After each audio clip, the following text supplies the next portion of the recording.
ওলাইছে না a into a এজুকালটো কিমান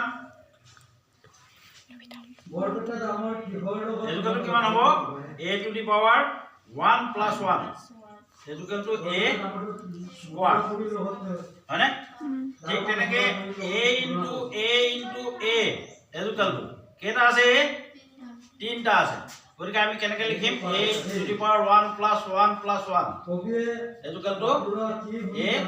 কিউব হয়নে তেনেকৈ আমি যদি a into a থাকে তেতিয়া আমি কি কৰিম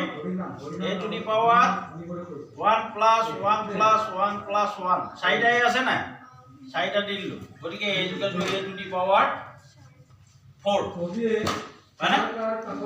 গতিকে এনেকৈ যেতিয়া পূৰণ কৰা হয় বীজগণিতৰ ৰাশি যেতিয়া পূৰণ কৰা হয় পূৰণ কৰিলে তেতিয়া তাৰ ঘাতবিলাক সদায় যোগ হয় কি হয়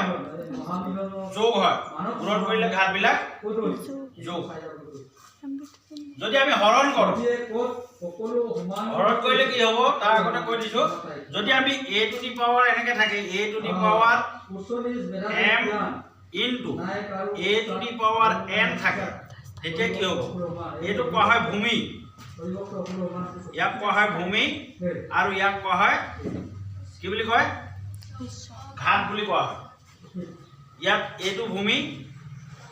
এনটো ঘাত বুঝা না গতিকে যেতিয়া পূৰণ কৰা হয় পূৰণ কৰিলে সদায় ঘাতবিলাক যোগ হয় কেতিয়া যোগ হ'ব যেতিয়া ভূমিবিলাক একে হ'ব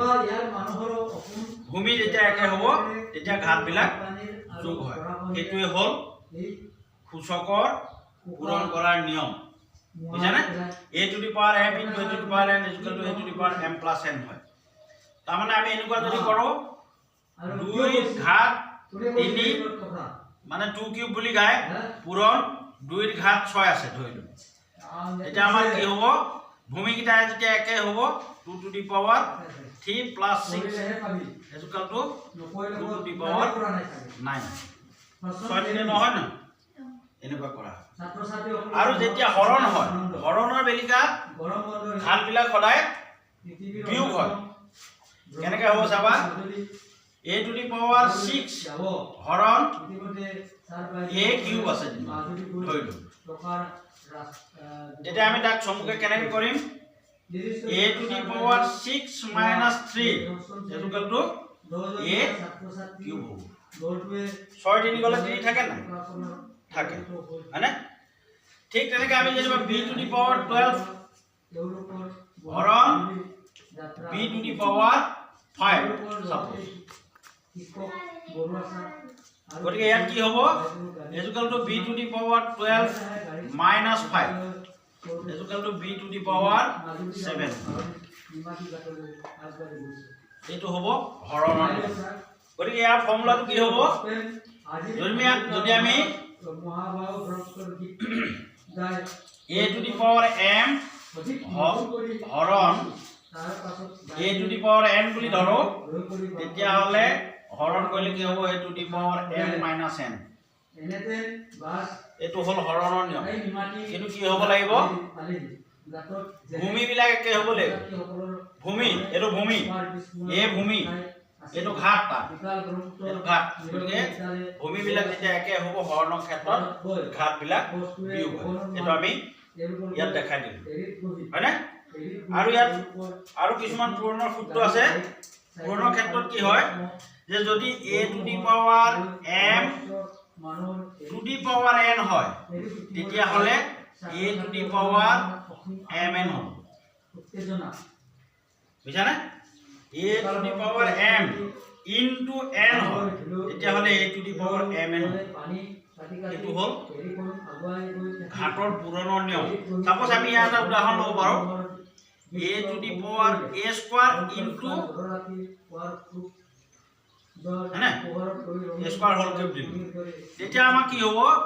a to the power 2 into 3 is equal to a to the power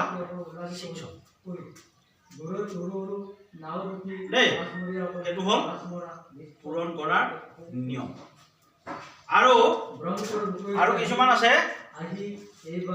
ইয়াত তোমালোকে আৰু এটা কথা জানিব লাগিব a to the power 0 equal to 1 হয়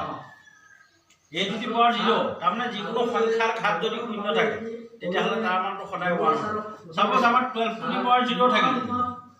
তেতিয়াহ'লে এইটো মান 1 হ'ব তাৰে কৰে এৰা ভাজুলো বুঝা 17 টু দি পাৱাৰ 0 ইয়াৰ মানটো 1 হ'ব ব্যৱস্থা নাই যিকোনো সংখ্যাৰ ঘাত যেতিয়া